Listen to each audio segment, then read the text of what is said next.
Pagpapatupad ng pangmatagalang pangkabuhayan para sa mga mahihirap, yan ang matinding panawagan ng mga taga Monte Vista kay Pastor Apollo C. Quiboloy.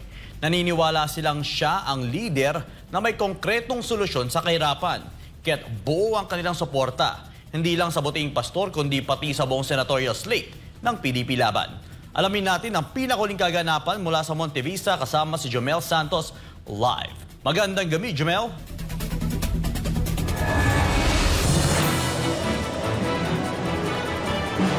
Yes, magandang gabi, Franco. Tunay na pagbabago, hatid ng isang tunay na lider. Ito ang nagkakaisang sigaw ng mga dumalo sa Ayusin Natin ang Pilipinas campaign rally ng Pastor Apollo C. Quiboloy for Senator Movement dito sa Monte Vista, Davao de Oro.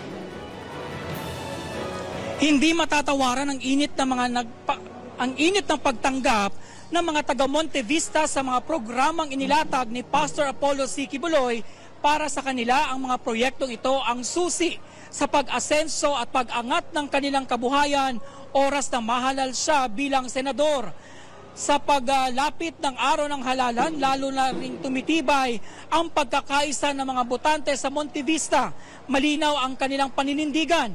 Iboto ang buong senatorial slate ng PDP Laban, lalo na si Pastor Apollo C. Quiboloy na sa kanilang pananaw ay may tunay na malasakit sa mahihirap.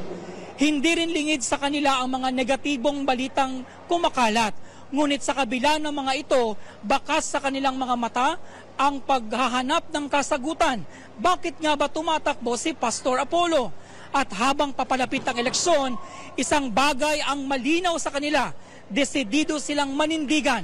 Buo ang suporta, buo ang tiwala. Si Pastor Apollo ang gusto nilang iupo sa Senado. Kasama rin sa kanilang panawagan na pagkakaroon ng pangmatagalang programang pangkabuhayan, isang hakbang na matagal na nilang hinihintay para magkaroon ng tunay na pag-unlad sa araw-araw na pamumuhay.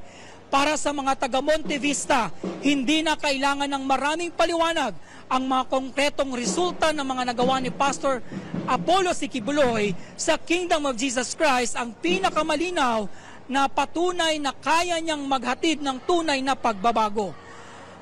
Franco, ang campaign rally na ito sa Monte Vista isa lamang sa maraming pagtitibong ginaganap sa iba't ibang panig ng bansa.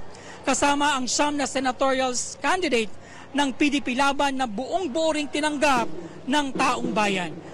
At yan ang huling kaganapan mula pa rin dito sa Davao de Oro. Balik sa iyo, Franco. Maraming salamat, Jomel, sa iyong live report.